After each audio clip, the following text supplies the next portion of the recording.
असदकरणादुपादानग्रहणात् सर्वसंभवाभावात् शक्तस्य शक्यकरणात् कारणभावाच्च सत्कार्यम्। असदकरणादुपादानग्रहणात् सर्वसंभवाभावात् शक्तस्य शक्यकरणात् कारणभावाच्च सत्कार्यम्। या 9व्या कारिकेमध्ये सांख्य दर्शनामध्ये प्रतिपादन केलेला सत्कार्यवाद सांगितलेला आहे। सांख्यांचा सत्कार्यवाद आहे। सत्कार्यवाद या शब्दाचा अर्थ होतो कार्यस्य उत्पत्तेः प्रागपि, कार्याच्या उत्पत्तीच्या पूर्वी सुद्धा तत्कार्यम सत् भवति, ते कार्य विद्यमान असतं, त्याचं अस्तित्व असतं, कारणामध्ये असतं ते कार्य, याला म्हणायचं सत्कार्य। जसं उत्पत्तीच्या नंतर कार्य आहेच आहे तेव्हा तर ते सत आहेच आहे कैमोतिक न्यायाने, पण उत्पत्ती पूर्वी सुद्धा ते आहे, त्याचं अस्तित्व मानावं लागतं। म्हणजे ते पूर्वी नव्हतं, पूर्णपणे त्याचा अभावच होता आणि मग उत्पन्न झालं असं म्हणता येत नाही।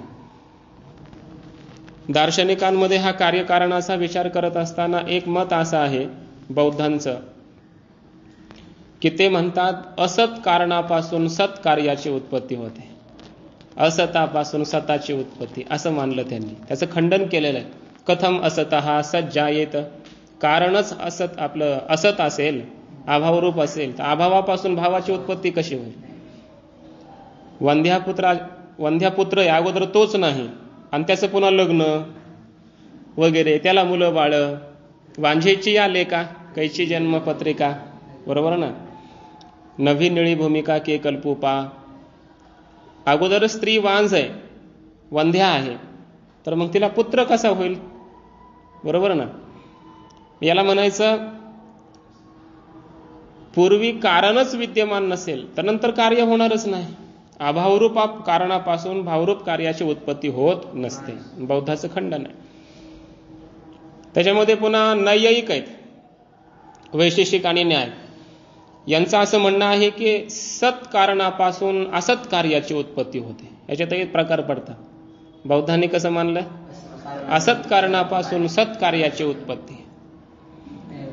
वैशेषिक आणि न्याय हे दोन दर्शनकार म्हणतात सत कारणापासून असत कार्याची उत्पत्ती होते। म्हणजे कारण विद्यमान आहे अगोदर, कारण नाही असं नाही। कारण तर मानावं लागतं, कारण ज्या अर्थी कार्य दिसतं याचा अर्थ कारण आहे, अनुमानाने कारणाची सिद्धी होते।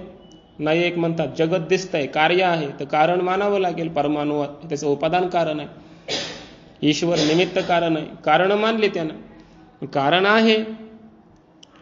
मग सद्रूप अशा कारणापासून असत कार्याची उत्पत्ती होते। असत कार्याची म्हणजे उत्पत्तीच्या पूर्वी ज्या कार्याला प्राक अभाव असतो, बरोबर ना? उत्पत्तीच्या पूर्वीच्या अभावाला काय म्हणतात? प्राक अभाव। घट उत्पन्न होण्याच्या पूर्वी होता का? नव्हता, त्याचा अभाव होता की नाही? तो कोणता अभाव? प्राक अभाव, त्याला प्राग अभाव म्हणायचं। मग घटाचा प्राक अभाव होता की नाही? प्राक म्हणजे पूर्वी, उत्पत्तीच्या पूर्वी घटाचा अभाव होता असं न्यायशास्त्र सांगतंय। घट नव्हताच जगामध्ये, त्याचं अस्तित्वच नव्हतं कुठंच आणि कसलंच, ना गुप्त रूपाने ना स्थूल रूपाने, अभिव्यक्ती ना अनभिव्यक्ती, कसलंच नाही, ते घटच नव्हताच, कधी नव्हता, अनादी काळापासून नव्हता। प्राक अभाव अनादी मानला, समजतंय ना? कधीच पूर्वी नसलेल्या आणि कुठंच नसलेल्या अशा प्रकारच्या त्या पदार्थाची उत्पत्ती होते, समजायलंय ना? पूर्वी अभावरूप असलेल्या अशा कार्याची उत्पत्ती होते।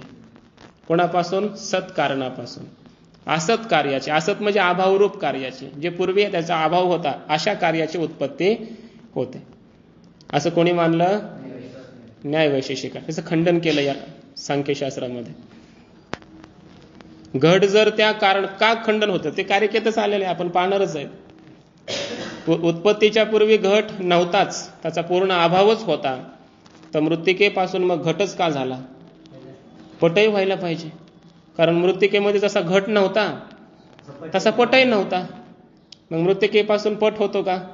नाही। घट होतो का? होतं। मग घटच का होतो? समजायला सर्व संभवाभावात असं एक कारण ह्याच्यामध्ये दिलंय, किंवा शक्तच ते शक्य करणार. अशा कारणांनी या नैयायिकांच्या असत कार्यवादाचा खंडन केलेलं आहे. नैयायिकांचा असत कार्यवाद, सांख्यांचा सत्कार्यवाद, बौद्धांचा असत कारणवाद, बरोबर ना, त्याचंही खंडन केलं. आणि वेदांताचाही सत्कार्यवादच आहे, पण फरक एवढाच आहे. सत्कार्यवादाचा अर्थ एवढाच आहे की उत्पत्तीच्या पूर्वी जसं सांख्यांनी त्या पदार्थाचं अस्तित्व मानलंय, कारणामध्ये तो पदार्थ असतो, तसं वेदांताने मानलंय. फक्त एवढंच आहे की त्याचं पूर्वीचं असणं आणि नंतर तो जो पदार्थ उत्पन्न झाला ते त्याचं अस्तित्व मिथ्या आहे. समजलं ना. घट उत्पन्न होण्याच्या पूर्वी मृत्तिकेत होता, मिथ्या. मृत्तिकेमध्ये कारण व्यापार झाला, घट उत्पन्न अभिव्यक्त झाला, ठीक आहे, अभिव्यक्तीच मानतो आम्ही, पण मिथ्या मानल्यामुळे मग ते कार्य कसं आहे, सत्य थोडंच आहे, बरोबर ना. मग सत्कार्यवाद वेदांताचा सुद्धा आहे, पण केवढ्या अंशामध्ये, ते ती मिथ्या असणारे पदार्थ उत्पन्न होण्याच्या पूर्वी कारणात असतात, बरोबर. नंतर ते उत्पन्न होतात, हे सगळं त्याचं अस्तित्व मानलंय, पण त्याचं अस्तित्व प्रातिभासिक मानलंय. समजलं ना. प्रातिभासिक सत्ता मानली त्या कार्याची, पदार्थाची. मग सत्कार्यवाद आहे, पण अलीकडे एक शब्द लावायचा कंसात, प्रातिभासिक सत्कार्यवाद. समजायला ना. ते सतचं विशेषण, सत आहे कार्य, पण कसं, प्रातिभासिक सत्ता, प्रातिभासिक सत कार्यवाद, याला म्हणायचं वेदांताचा सत्कार्यवाद. समजलं ना. किंवा कल्पित सत्कार्यवाद असं म्हणा. सांख्यांचा जो सत्कार्यवाद आहे तो याच्यापेक्षा वेगळा आहे. त्यांचं म्हणणं आहे की कार्य सत्यच आहे, पारमार्थिक सत्य आहे कार्य. अनित्य मानलंय, अनित्यत्व वेगळं आणि सत्यत्व वेगळं. हे उत्पन्न होतात, नष्ट होतात, मग त्याचा अभिभूत होतात, पुन्हा प्रकट होतात, तिरोभाव होतो, आविर्भाव होतो, त्याच्यात परिणाम होतो, बदल विकार होतो, सगळं खरं आहे, पण ते मिथ्या आहे असं मानलं नाही त्यांनी. कोणी? सांख्याने. असा त्यांचा सत्कार्यवाद आहे. सत्कार्यवाद शब्दाचा अर्थ कार्य उत्पत्तीच्या नंतर जसं आहे तसंच ते उत्पत्तीच्या पूर्वी सुद्धा कारणामध्ये आहे, याला म्हणायचं सत्कार्यवाद. आणि ते सत्य आहे पुन्हा. समजायले ना. याला म्हणायचं सत्कार्यवाद. असा सत्कार्यवाद सांख्यांचा आहे. आणि मग का आहे हा सत्कार्यवाद? कारण प्रधानाची सिद्धी करायची, प्रकृतीची सिद्धी करायची. सत्कार्यवाद सिद्ध झाल्याशिवाय प्रकृती सिद्ध होत नाही. कारण कसं आहे बघा, जगामध्ये जेवढे पदार्थ आहेत ते सगळे पदार्थ सुख दुःख मोहात्मक आहेत. सुख सत्वगुणाचं कार्य, दुःख रजोगुणाचं कार्य, मोह तमोगुणाचं कार्य. म्हणजे प्रत्येक पदार्थ एकतर सुखाला कारण ठरतो, दुःखाला किंवा मोहाला, किंवा तोच पदार्थ कधी सुखाला, कधी दुःखाला आणि कधी मोहाला, तो एकच पदार्थ. प्रत्येक पदार्थामध्ये सुख दुःख मोह आहे. समजायला ना. प्रत्येक पदार्थामध्ये आहे. आता हे सांख्यकार्य काय, ही समजायला लागली की सुखाला कारण, नाही समजायला लागली दुःखाला कारण. समजतं ना. दुःखाला कारण ठरते आणि मोहाला कारण कोणाला ठरेल?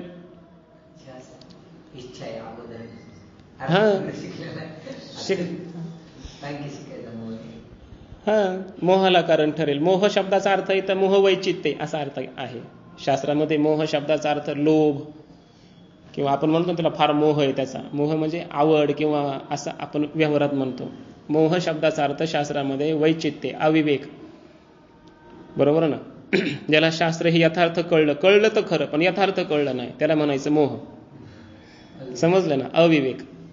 यथार्थ सांख्यकारिका ज्याला कळली नाही त्याला काय झाला, या शास्त्राचा मोह झाला, म्हणजे अविवेक आहे त्याला शास्त्राचा. एकच ही ग्रंथ आहे, सुखाला कारण ठरला, दुःखालाही कारण ठरला, मोहालाही कारण ठरला. प्रत्येक वस्तूमध्ये आहे की नाही. मोबाईल घ्या, पेन घ्या, एखादी वस्तू घ्या, एकाला सुखाला कारण ठरते तीच वस्तू कदाचित त्यालाच कालांतराने दुःखाला कारण ठरते, आणि त्याच्यासाठीच ती कधी कधी मोहालाही कारण ठरते, अविवेकाला कारण ठरते. प्रत्येक वस्तूमध्ये हे 3 गुण असतात. याला सत्वरजतम म्हणतात. आणि मग हे सत्वरजतम त्या पदार्थ कार्यामध्ये जर असतील तर याचा अर्थ हे कार्य ज्याच्यापासून उत्पन्न झाले त्या कारणामध्ये सुद्धा हे 3 गुण असले पाहिजे, कारण कारणाचेच गुण कार्यामध्ये येत असतात. समजतंय ना. मग यांचं जे कारण आहे ते सुद्धा त्रिगुणात्मक असलं पाहिजे. मग अशी कोण आहे? पुरुष तर नाही, त्रिगुणात्मक नाही पुरुष. मग कोण राहिला त्याच्या मागचा? प्रकृतीच आहे. अशा प्रकारे जगताचं कारण एक प्रकृती आहे आणि ते त्रिगुणात्मक आहे असं सिद्ध करायचं. आणि दुसरी गोष्ट अशी येणार आहे पुढे आता आणखी कारणभावाच्या, की सांख्यशास्त्रामध्ये कार्यकारणाचा अभेद सांगितला. समजतंय? कार्यकारणाचा काय सांगितला? अभेद. न्यायशास्त्रामध्ये कार्यकारणाचा भेद, कार्य वेगळं कारण वेगळं. दर्शनच भेदवादी आहे, पूर्ण भेद आहे. मृत्तिकेचा आणि घटाचा काही संबंधच नाही म्हणतात. संबंध नाही म्हणजे दोन्ही सारखे नाही, एक नाही, भिन्न आहेत. घट वेगळा, मृत्तिका वेगळी, त्याच्यामध्ये भिन्नता आहे. भेदवाद कार्यकारणात सांख्यांचा, आपलं नैयायिक आणि वैशेषिकांचा. सांख्यांचा अभेदवाद, कार्यकारणाचा अभेद मानला. वेदांताचा अभेदवादच आहे, पण मग सांगितलं त्याप्रमाणे कल्पितत्वाने, कल्पित पदार्थ अधिष्ठान रूप असतो या न्यायाने अभेदवाद आहे. नाही तर मग चिदविलासाची आपत्ती होईल. समजतंय ना? कार्य बी सत मानायचं सगळं हे जगत, आणि परमात्मा एक सत मानायचा, आणि दोन्ही एकच आहे मानायचं. मग काय झालं? ते दोन्ही एक होतील का? कधीतरी खऱ्या अर्थाने जर मानलं जगतही सत्य, जगतातले सारे पदार्थही सत्य, आणि परमात्मा ब्रह्मही सत्य, अनेक सत्य झाले, वस्तू परिच्छेद आला. बरोबर ना? त्यामुळे मग त्याच्यामध्ये अभेद खरा होईल का? अभेदच होऊ शकत नाही खऱ्या अर्थाने. भेद आला ना, वस्तुकृत परिच्छेद आला म्हणजेच भेद आला.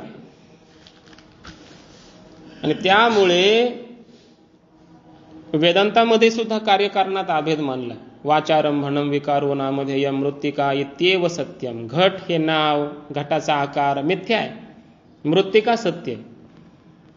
मृत्तिका इत्येव सत्यम. त्या घटामध्ये मृत्तिका तत्व सत्य आहे, कारण सत्य आहे, बाकी कार्य मिथ्या. कार्य म्हणून काही पदार्थ खऱ्या अर्थाने नसतो, आपल्या बुद्धीत आहे फक्त. ती सगळी मातीच आहे, हात लावतो मातीला म्हणतो घट, असा विचार वेदांताचा. या न्यायाने, या कल्पितत्वाने कार्यकारणाचा अभेद मानला वेदांताने. पण आपलं सांख्यकारिकाकार जो आहेत किंवा सांख्यशास्त्र जे आहे ते कार्यकारणाचा पूर्णपणे अभेद मानतं, दोन्हीला सत्य मानतं. पुन्हा कारणही सत्य, कार्यही सत्य, दोन्हीमध्ये तादात्म्य झालेलं आहे, अभेद झालेला आहे. सुख दुःख मोह त्या पदार्थातून वेगळे करता येत का आपल्याला? म्हणून कारण जी प्रकृती आहे, बरोबर ना, कारणरूप असणारी जी प्रकृती आहे, त्रिगुणात्मक प्रकृती, ते या घटपटादी संपूर्ण भौतिक पदार्थांमध्ये ओतप्रोत आहे. त्याचा अभेद झालेला. कार्यकारणाचा काय आहे? अभेद आहे. म्हणून तर त्या पदार्थामध्ये आपल्याला सुख दुःख मोह होतात. सुख दुःख मोह रूपाने कोण आहे? प्रकृती आहे. नामरूपाच्या रूपानं सुद्धा कोण आहे? प्रकृतीच आहे की नाही? प्रत्येक पदार्थामध्ये ती अभेदाला प्राप्त झालेली आहे. याला उपादान कारण म्हणतात. समजलं ना? म्हणून प्रकृती जगताचं काय आहे? हे उपादान कारण आहे. म्हणजेच त्या उपादान कारणाचा आणि कार्याचा अभेद आहे. बरोबर? आणि अभेद जर सिद्ध व्हायचा असेल तर अगोदर सत्कार्यवाद सिद्ध व्हावा लागतो.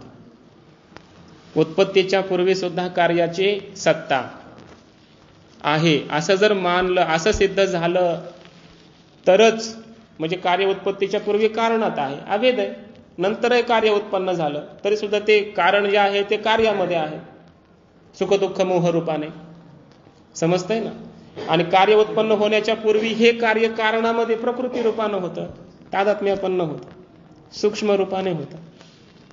तिळातून तेल काढलं, अगोदर ते तेल कुठं होतं? त्या तिळामध्ये होतं, एक रूप झालेलं. आणि त्या तिळाचे असणारे गुणधर्म पुन्हा त्या तेलामध्ये आले, म्हणून तिळाचं तेल त्या म्हणतो, शेंगदाण्याचं नको म्हणतो. समजतंय ना? म्हणजे कार्यकारणाचा काय आहे? पूर्णपणे असा अभेद आहे, असं सांख्यकारिका किंवा सांख्यशास्त्रामध्ये प्रतिपादन केलेलं आहे. म्हणून सत्कार्यवाद सांख्यकारणाचा, सांख्यशास्त्राचा आहे एक महान सिद्धांत आहे, मोठा सिद्धांत आहे. का सत्कार्यवाद मानला पाहिजे? त्याची काही हेतू, काही कारण या कारिकेमध्ये दिलीत बघा. पहिलं कारण आहे असद करणात, असत अकरणात. त मध्ये पुढचा अ गेला, तचा द झालाय. असत अकरणात, त्याचा अर्थ होतो असत पदार्थाला कधीही कारण नसतं. करण म्हणजे कारण, अकरणात म्हणजे अकारणात असा अर्थ. असत पदार्थाला, अभावरूप पदार्थाला कधीही कोणतंही कारण असू शकत नाही. कारण तो पदार्थच असत आहे. पदार्थ असत जर मानला म्हणजे असं व्यतिरेकाने प्रतिपादन केलंय. आमचा तर सत्कार्यवाद आहे, पण जर कोणी कार्याला असत म्हणेल तर मग असत अकरणात, असत अशा कार्याला कधीही कोणीही कधी कारण होऊ शकत नाही. उदाहरणार्थ एखादा पदार्थ असा आहे की तो अभावरूप आहे. वंध्यापुत्र, त्याला कोणी कारण आहे का? अभावरूप पदार्थाला कोणीही कारण असू शकत नाही. कारणच नाही तर ते उत्पन्न होईल का? समजतंय ना? वंध्यापुत्र अभावरूप पदार्थ आहे, त्याला कोणी कारण आहे का? मग असत अकरणात, असत पदार्थाला कोणी कारण नसतं. आणि मग कारणच नसेल तर ते कार्य उत्पन्न होत नाही. पण उत्पन्न झालंय सारं जगत, याचा अर्थ असं व्यतिरेकाने सांगितलंय बरं कारिकेत. याचा अर्थ हे कार्य असत नाही, हे सत आहे.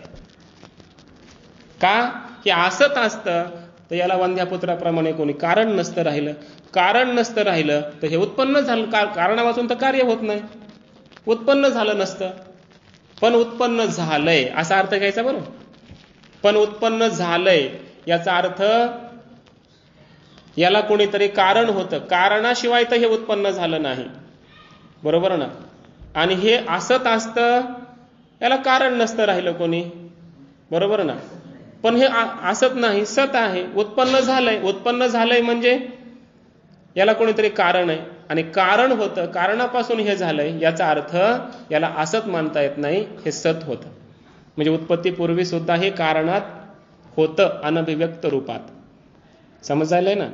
असं सिद्ध केलं. असत अकरणात सत्कार्यम, हे प्रत्येक ठिकाणी घ्यायचं. कार्यम सत, उत्पन्न होणारं सर्व कार्य हे सत आहे. उत्पत्तीच्या पूर्वी सुद्धा ते आहे असा अर्थ. सत म्हणजे आहे. कधी आहे ते? उत्पत्तीच्या पूर्वी सुद्धा आहे. कुठं आहे? त्या त्या कारणात आहे. का तसं मानावं लागतं? कारण असत अकरणात, पहिला हेतू. असतची उत्पत्ती होत नसते, असतला कोणी कारण नसतं म्हणून. समजलं? एक. दुसरा हेतू दिलाय उपादान ग्रहणात. दुसरा हेतू काय आहे? उपादान ग्रहणात. उपादान शब्दाचा अर्थ आहे त्याचं उपादान कारण, त्या त्या कार्याचं. बरोबर? आणि ग्रहण शब्दाचा अर्थ आहे संबंध. समजतंय का? ग्रहण शब्दाचा अर्थ काय आहे? संबंध. पारिभाषिक शब्द आहे ते. उपादान कारणाबरोबर कार्याचा संबंध असतो म्हणून. संबंध मानावा लागेल की नाही कारणाचा कार्याशी. कधी संबंधच आला नाही तर कार्य उत्पन्न होईल का? बरोबर ना? ब्रह्म असलं म्हणजे जगत उत्पन्न होईल का? एकट्या ब्रह्मापासून जगत उत्पन्न होत? एकट्या मायेपासून जगत उत्पन्न होत? बरं, ब्रह्मन माया असली म्हणजे जगत उत्पन्न झालं असं म्हणता येतं का? का त्यांचा संबंधही मानावा लागतो? म्हणून वेदांत कधीही कार्याला, पदार्थाला सत्य न मानणारं वेदांत दर्शन सुद्धा हे जगताच्या प्रतीतीची संगती लावण्यासाठी ब्रह्म, माया त्यांचा संबंध सांगतं. पुन्हा कल्पित तादात्म्य संबंध, आणि मग जगताची उत्पत्ती सांगतात. मुलगा जर दिसला तर त्याला वडील पाहिजे की नाही? त्याला आई असली पाहिजे की नाही? बरोबर. ते वडील, आई, ते पती पत्नी त्यांचा संबंध झाला पाहिजे की नाही? त्याशिवाय उत्पत्ती त्याची होईल का? म्हणजे कारणाशी संबंध यावा लागतो. कुणाचा? कार्याचा. बरोबर. आणि मग कार्य जर असत असतं, समजतंय का? या प्रत्येक ठिकाणी असं कार्य जर असत असतं तर असत कार्याचा सत कारणाशी संबंध होईल का? कारण कार्य असत आणि कारण सत, अंधकार प्रकाशाप्रमाणे दोन्ही विरोधी. संबंध होण्यासाठी काहीतरी सारखेपणा पाहिजे की नाही? एकत्र यायला पाहिजे की नाही? अंधकाराचा आणि प्रकाशाचा संबंध आला म्हणे, एकत्र भेटले, गप्पा मारत बसले, असं कधी शक्य होईल का? नाही. का? विरोधी आहेत, परस्पर विरोधी आहेत. सत म्हणजे अस्तित्व, कारण. बरोबर ना? आणि असत, कार्य जर असत मानलं तर एक सत आहे, एक असत आहे, परस्पर विरोधी झाले, संबंध होईल का? संबंध होत नाही. आणि संबंध नाही झाला तर उत्पन्न होईल का? कार्य होत नाही. पण उत्पन्न झालंय याचा अर्थ पुन्हा उलट घ्यायचा असं. पण उत्पन्न झालंय जगत याचा अर्थ त्याचा संबंध कारणाशी आलेला आहे. उपादान ग्रहणात. उपादान कारणाशी कार्याचा संबंध होत असतो आणि मगच कार्य उत्पन्न होत असतं. म्हणून कार्य सत मानावं लागतं, कारण असत अशा कार्याचा कारणाशी कधी संबंध होऊ शकत नसतो. सत असं कार्य मानलं तरच कारणाशी संबंध होईल, म्हणून अन्यथा नाही. म्हणून या कार्याला सत मानावं लागतं उपादान ग्रहणात. दुसरा हेतू झाला. तिसरा हेतू आहे सर्व संभवाभावात. पूर्वपक्षी न्यायिक म्हणतो इथं की बिना संबंधापासूनच उत्पन्न होतं कार्य, असं मानलं तर नाही का चालणार. काय संबंध नाही कार्याचा आणि कारणाचा, कारण ते उत्पन्न झालं नाही अजून कार्य, आणि त्याचा काय संबंध आहे कारणाशी. बिना संबंधाचंच उत्पन्न झालेलं आहे असं मानलं तर. मग असं मानलं तर मग असं होईल. पुढचा हेतू आलाय मग सर्व संभवाचा प्रसंग येईल. एका मृत्तिका रूपी कारणापासून जशी घटाची उत्पत्ती होते तशी पटाची पण उत्पत्ती व्हायला पाहिजे. मग सर्व संभव, सर्व म्हणजे सर्व कार्य, संभव म्हणजे उत्पत्ती. सर्व कार्यांची सर्वच कारणापासून उत्पत्ती व्हायला पाहिजे, पण होत नाही अभावात. म्हणून कार्यम सत, म्हणून सत्कार्य आहे. समजतंय ना. जर कार्य असत मानलं कारणामध्ये, इथेही पुन्हा व्यतिरेकाने अर्थ घ्या. कारण मानलं समजा तंतू आहे आणि तंतुरूपी कारणामध्ये पट आहे ना, त्याच्यापासून पट उत्पन्न होतोय. तर पट हे कार्य पूर्णपणे नैयायिकाप्रमाणे जर असतच मानलं, अभावरूप मानलं उत्पन्न होण्याच्या पूर्वी, तर मग त्या असत कार्या असत रूप असणारं ते कार्य तंतूपासून उत्पन्न झालंय की नाही. मग त्या तंतूपासून पटच का उत्पन्न व्हावा, घटही व्हायला पाहिजे. कारण तंतू पटाचा जसा अभाव त्या तंतूमध्ये आहे तसा घटाचाही अभाव तंतूमध्ये आहे. समजतंय का. म्हणून त्या तंतूपासून जसा पट होतो तसा घटही व्हायला पाहिजे. किंबहुना जगामध्ये जी जी कार्य उत्पन्न झाली ती सगळी कार्य एका तंतूपासूनच व्हायला पाहिजे, किंवा मृत्तिकेपासून माना, कोणत्याही कारणापासून कोणत्याही कार्याची उत्पत्ती असा प्रसंग यायला पाहिजे. का त्या त्या कारणामध्ये त्या त्या कार्याचा अभावच आहे. असं जर तुम्ही मांडलं तर मग तुम्हाला त्या कोणत्याही कारणापासून कोणत्याही कार्याची उत्पत्ती किंवा सर्व कारणांपासून सर्व कार्यांची उत्पत्ती, मृत्तिकेपासून पटाची उत्पत्ती आणि तंतूपासून घटाची उत्पत्ती, असं काही व्हायला पाहिजे. समजत नाही. कारण अभावच आहे ना. कोणाच तरी प्रत्येकाचा काय तिथं अभावच आहे. हे तंतू आहे, तंतूमध्ये घटाचा अभाव आहे की नाही, अभाव आहे की नाही. मठाचा अभाव आहे की नाही, पेनाचा अभाव आहे की नाही. मग सगळ्याचा अभावच आहे. पटाचाही तो अभावच मानलाच ना. तंतूमध्ये पटाचाही काय मानला त्याने, अभावच मानला पूर्व पक्षाने. मग सगळ्या जगाचा अभाव आहे कुठं, तंतूत. मग त्या तंतूपासून पटच का होतो रे बाबा, बाकीचे सारे पदार्थ का नाही होत. पटाचा तरी अभावच होता, घटाचाही अभावच होता, सगळ्यांचा अभावच होता. मग त्या तंतूपासून घटच का उत्पन्न झाला, सगळेच उत्पन्न व्हायला पाहिजे. याला म्हणायचं सर्व संभव. सर्व प्रकारच्या पदार्थांची उत्पत्ती सर्व प्रकारच्या कारणांपासून व्हायला पाहिजे, पण असं होत नाही. सर्व संभव अभावात, सर्व कारणापासून सर्व कार्याच्या उत्पत्तीचा अभाव आहे. म्हणून सत्कार्यम. पुढचं कारण आहे शक्तस्य शक्य करणात. शक्त म्हणजे शक्ती संपन्न. एखाद्या कारणामध्ये त्या त्या कार्यालाच उत्पन्न करण्याची शक्ती असते. मृत्तिकेमध्ये घटाला उत्पन्न करण्याची शक्ती आहे, तंतूमध्ये पट उत्पादन शक्ती आहे. समजतंय ना. मृत्तिकेपासून पट होऊ शकतो का, नाही. ते सामर्थ्यच नाही त्या मृत्तिकेमध्ये. सामर्थ्य, शक्ती त्या त्या कारणामध्ये त्या त्याच कार्याला उत्पन्न करण्याची शक्ती असते. म्हणून सत्कार्यम. घट मृत्तिकेमध्ये आहे म्हणून त्या मृत्तिकेमध्ये घट उत्पादनाची शक्ती आहे आणि म्हणून मृत्तिकेपासून घटच होतो. बरोबर. तंतूमध्ये पट उत्पादन शक्ती आहे म्हणून तंतूपासून पटच होतो. हा नियम आहे. शक्त म्हणजे कारण, त्या त्या कार्याच्या शक्ती उत्पत्तीच्या शक्तीनं संपन्न असणारं ते कारण, आणि त्याच्या ठिकाणी त्या त्या शक्य म्हणजे कार्याला उत्पन्न करण्याचं काय असतं, सामर्थ्य असतं. म्हणून कार्यम सत, म्हणून सत्कार्यच मानावं लागतं उत्पत्तीच्या पूर्वी सुद्धा. असत मानलं तर मग काय होईल. मृत्तिकेमध्ये काय आहे, मग मृत्तिका हे कारण आहे समजा. मग त्या मृत्तिकेमध्ये घटाचाही तो अभावच मानला, पटाचा सगळ्याचा अभावच आहे. मग काय व्हायला पाहिजे. कोणत्याच तिथं शक्तीच नाहीये कोणत्या कार्याला उत्पन्न करण्याची. मग त्या मृत्तिकेपासून घटच का व्हावा? आणखी बाकीचे सारे पुन्हा तीच आपत्ती आहे. म्हणून सर्व संभव अभावात आणि शक्तस्य शक्य करणात, त्या त्या शक्तीने संपन्न असणाऱ्या त्या त्या कारणापासून त्या त्या कार्याचीच उत्पत्ती होत असते, हा नियम आहे. म्हणून कार्याला सत मानावं लागतं, कारण घट हा त्या मृत्तिकारूपी कारणामध्ये उत्पत्तीच्या पूर्वी आहे, बरोबर ना. म्हणून त्या मृत्तिकेमध्ये घट उत्पादनाची शक्ती आहे, बरोबर.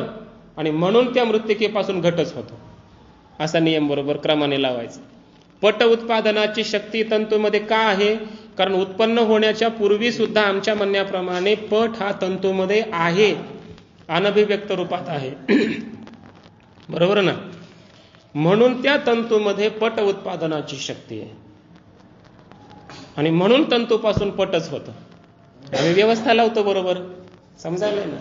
म्हणून असा नियम असल्यामुळे सत्कार्यम. आणि शेवटचं कारण आहे कारण भावाच, च कारण भावात.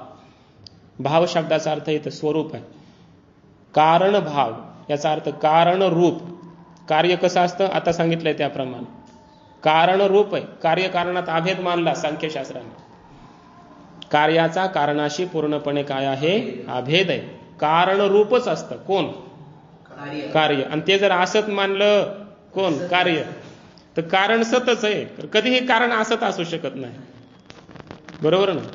कारणच असत असेल तर कार्य कसं होईल? कारण तर सत आहे हे पकडून हे धरूनच चाललंय, फक्त विषय चाललाय कार्याचा.